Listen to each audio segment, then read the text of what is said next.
Welcome to the Tempus crew.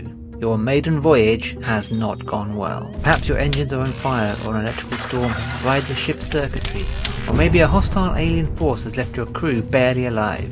Whatever it is, you're going to have to rush from disaster to disaster, trying to fix the hyperdrive and keep the ship from exploding around you, in the hopes that you can pilot your way back home. Unfortunately, the problems you're facing are insurmountable. There's just no way you are going to be able to survive what's about to happen. But hope is not lost, because luckily for you, the Tempus is also an experimental time machine. Your science team has managed to rig the ship's time drive to create a localized time loop, meaning that when it all gets too much, the crew can time travel back to the beginning of their troubles and try again with the added knowledge they have gained about future events. Trouble on the Tempus is born out of all those moments in cooperative games where you realise if you'd only known what was about to happen, you'd have made better choices. When the game resets after a time jump, the board returns to exactly as it was after setup, and the disaster cards you've been drawing every round go back on top of the deck in the same order, meaning that you know what is going to happen and the order it is going to happen in. If you can remember.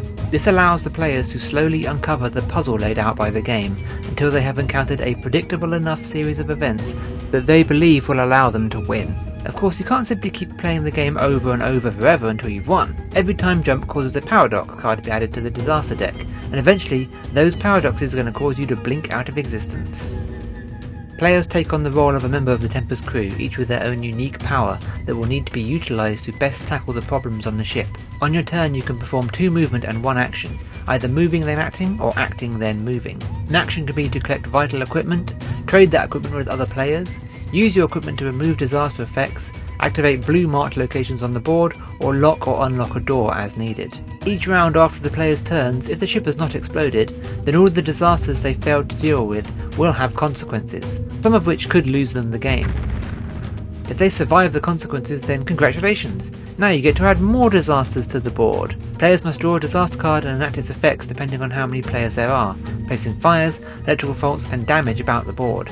And it's important to note that any time one of the 3 disaster tokens are placed into a player's space, that character receives 1 wound per token, and all the player characters must be alive to win the game. But don't worry, when you perform a time jump, your dead colleagues will return to life as if nothing happened. Will they be plagued by horrific memories of their own untimely death?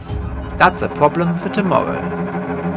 Their primary objective is to fix the hyperdrive, which will have an amount of damage placed on it during setup. Once the hyperdrive card has been taken care of, the players can use their actions to reinforce the shields, broadcast a distress call, and lastly pilot their way to safety. If you're a fan of cooperative games, Trouble on the Tempus offers a unique twist on disaster management with its time-travelling memory puzzle gameplay. Can you work together to master time and navigate disaster?